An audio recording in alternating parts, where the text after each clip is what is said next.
Hello students, स्वागत है आप सभी का हमारे यूट्यूब चैनल पर जिसका नाम है सौरभ क्लासेस फॉर हिस्ट्री।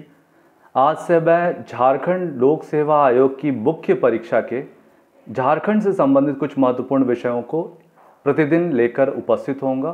तो चलिए बिना समय गंवाए मैं झारखंड विषय से मैं आप लोगों के लिए एक महत्वपूर्ण विषय एक टॉपिक लेकर उपस्थित हुआ हूँ, जो है झारखंड में जनजातीय भूमि हस्तांतरण की समस्या। तो चलिए बिना समय गंवाए हम अपने इस विषय को प्रारंभ करते हैं। झारखंड में जनजातीय भूमि हस्तांतरण प्राचीन काल से ही काफ़ी गंभीर समस्या के रूप में विद्यमान रहा है। दरअसल इस प्रदेश में भूमि जनजातीय जीवन का मुख्य आधार रहा है।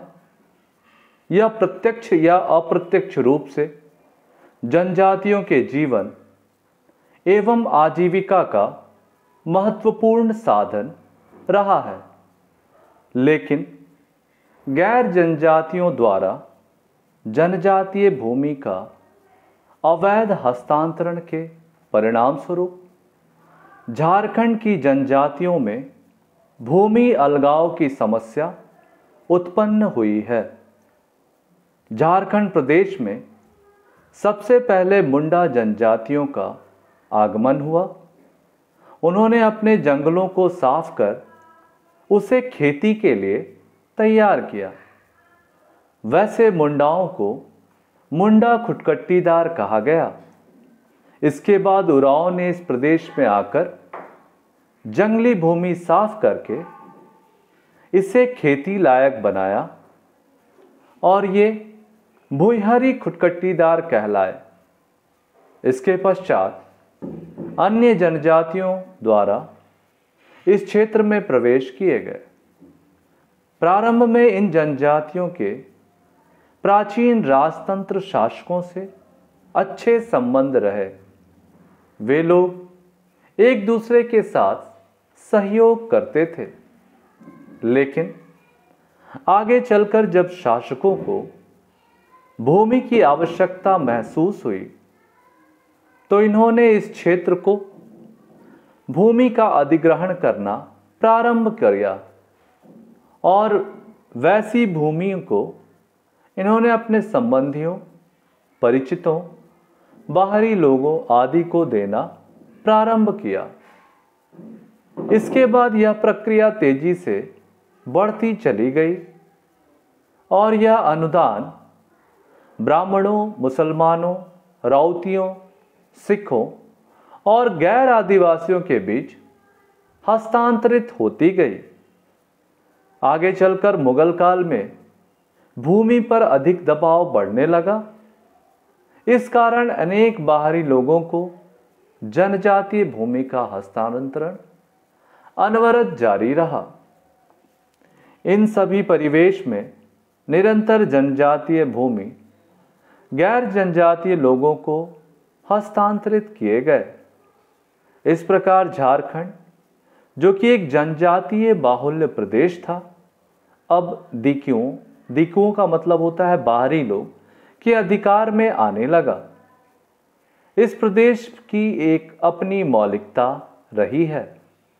दरअसल जनजातीय जीवन जंगलों एवं वन उत्पादों पर निर्भर रहा है, लेकिन बाहरी लोगों के दबाव में उनकी जमीन अब उनके हाथों से निकलती चली गई और इससे जनजातीय असंतोष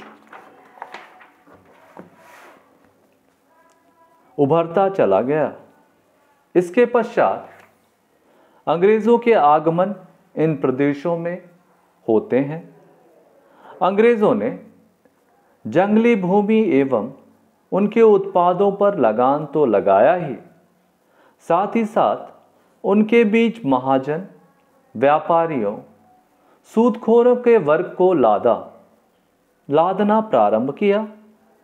इन वर्गों के लोग जनजातियों को कर्ज देकर उनकी जमीन बंधक रखवाने लगे और आगे चलकर उनकी जमीन नीलाम करने लगे, जिससे आगे चलकर पंजाबियों, मराठियों बंगालियों आदि द्वारा खरीद लिया गया। इस तरह से ब्रिटिश शासनकाल के दौरान भूमि हस्तांतरण की समस्या गंभीर होती चली गई। इस प्रकार जनजातीय भूमि का तेजी से गैर जनजातीय लोगों में हस्तांतरण होता चला गया, जिसके प्रत्युत्तर में अनेक जनजातीय विद्रोह जैसे सरदारी एवं खरवारों द्वारा चलाया गया। इसी कड़ी में बीरसा आंदोलन और ताना भगत आंदोलन भी उल्लेखनीय है। इस प्रकार भूमि संबंधी असंतोषों ने ब्रिटिश सरकार को भूमि सुधारों के लिए प्रेरित किया और सरकार द्वारा जॉन हॉफमैन को जनजातीय भूमि सुधार हेतु मनोनीत किया गया।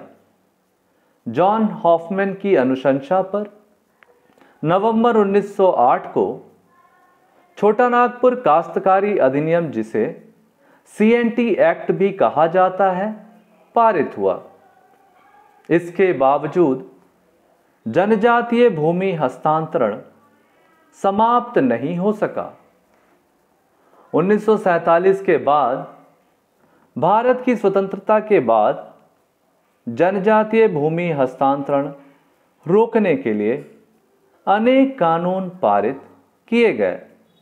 1949 में संथाल परगना काश्तकारी अधिनियम, 1969 में बिहार अधिसूचित क्षेत्र विनियमन कानून आदि।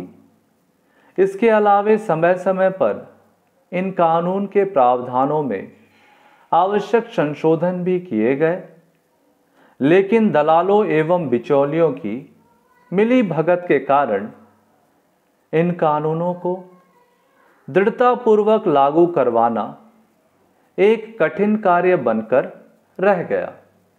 अब हम इसके भूमि अलगाव के कुछ महत्वपूर्ण कारकों को देखेंगे। पहला जो महत्वपूर्ण कारक है वह है अत्यधिक निर्धनता, अर्थात जनजातियों में व्याप्त अत्यधिक निर्धनता भूमि अलगाव का एक महत्वपूर्ण कारक है। दूसरा जो कारण है निम्न कृषि उत्पादकता, जनजातीय क्षेत्रों में आधुनिक साधनों का अभाव है, जिसकी वजह से इनकी उत्पादकता काफी निम्न है। तीसरा है गैर जनजातियों द्वारा जनजातीय भूमि का अवैध हस्तांतरण। चौथा है विकास का अभाव। पांचवा है सार्वजनिक उद्देश्य हेतु जनजातीय भूमि का सरकार द्वारा अधिग्रहण। ये स्वतंत्रता पश्चात हुआ है, जब भूमि की आवश्यकता महसूस हुई तो जनजातीय भूमि का सरकार के द्वारा अधिग्रहण किया गया। अशिक्षा, जनजातियों की अशिक्षा भी एक महत्वपूर्ण कारक है। इसके अलावा जनजातियों की ऋणग्रस्तता, जनजातियों में व्याप्त मदपान, और उनका एक नवा कारक है त्रुटिपूर्ण कानून, अर्थात जो भी जनजातियों के हितों की रक्षा के लिए कानून बनाए गए हैं उसमें कोई ना कोई लूप होल है, कुछ ना कुछ कमी है, जिसकी वजह से बिचौलिए उसका लाभ उठा पाते हैं। तो वही है कारण की त्रुटिपूर्ण कानून। और 10वां जो महत्वपूर्ण कारक है भूमि संरक्षण कानून के प्रति जनजातियों में जागरूकता का अभाव। ठीक है, आगे चलते हैं। उपरोक्त कारकों के कारण जनजातीय भूमि का हस्तांतरण वर्तमान समय में भी एक गंभीर समस्या बना हुआ है, लेकिन पृथक झारखंड राज्य के निर्माण के बाद सरकार द्वारा अनेक उपाय किए जा रहे हैं जो निम्नलिखित हैं। पहला, राज्य सरकार अर्थात झारखंड सरकार द्वारा SIT का गठन, जिसका उद्देश्य जनजातियों के अवैध रूप से हस्तांतरित भूमि को वापस करवाना। दूसरा है SAR, जिसे हम शेड्यूल एरिया रेगुलेटरी कहते हैं, द्वारा कॉम्पनसेशन द्वारा हस्तांतरण पर रोक। तीसरा, आदिवासी विकास परिषद का गठन, जिसमें आदिवासियों की समस्याओं के संदर्भ में विचार विमर्श किया जाता है। और चौथा है मद्यपान को हतोत्साहित करना आदि। तो राज्य सरकार इस प्रकार के कार्यों को संचालित कर रही है। वर्तमान परिदृश्य में हस्तांतरण रोकने हेतु कुछ महत्वपूर्ण सुझाव देखे जा सकते हैं। वो कुछ महत्वपूर्ण सुझाव हैं जिनको आप अंकित करें। पहला है, भूमि अलगाव के मामलों को चिन्हित करने के लिए मशीनरी का गठन हो। ठीक है, ये होना चाहिए। इसके साथ साथ दूसरा जो कारक है वह है, भूमि मामलों में त्वरित निष्पादन हेतु विशेष कोर्ट का गठन किया जाना चाहिए। तीसरा, भूमि अलगाव कानूनों की समय समय पर समीक्षा एवं उसमें आवश्यक संशोधन होने चाहिए। चौथा, भू माफियाओं के लिए कठोर दंड के प्रावधान किए जाने चाहिए। पांचवा, जनजातियों में शिक्षा का विकास हो ताकि वे अपने अधिकारों के प्रति सजग रह सकें। और छठा, सामाजिक आर्थिक विकास में तेजी आए ताकि इसका जनजातीय समाज को लाभ मिल सके। अंततः जब हम इसका निष्कर्ष देखेंगे तो हम पाते हैं कि झारखंड में भूमि हस्तांतरण की समस्या प्राचीन समय से विद्यमान रही है। मध्यकाल एवं ब्रिटिश शासनकाल में यह और अधिक बढ़ती चली गई, लेकिन स्वतंत्रता प्राप्ति एवं झारखंड पृथक राज्य के निर्माण के पश्चात स्थिति में बदलाव आए हैं, लेकिन वांछित परिणाम की प्राप्ति के लिए अभी भी और प्रयास किए जाने बाकी हैं। तभी जाकर कानून का सही लागूकरण हो सकेगा और जनजातियों को इसका समुचित लाभ मिल पाएगा। इस प्रकार से हमारा यह विषय जनजातीय भूमि हस्तांतरण अथवा भूमि अलगाव की समस्या और उसके क्या क्या कारक हैं, यह विषय यहीं समाप्त होता है। मैं उम्मीद करता हूं कि आपको यह विषय अच्छा लगा होगा और झारखंड से संबंधित जितने भी प्रश्न जेपीएससी में पूछे जा सकते हैं, जेपीएससी की मुख्य परीक्षा में, हम उन सभी प्रश्नों को लेकर प्रतिदिन आपके सामने एक प्रश्न लेकर उपस्थित होंगे। तो आज के लिए बस इतना ही। धन्यवाद।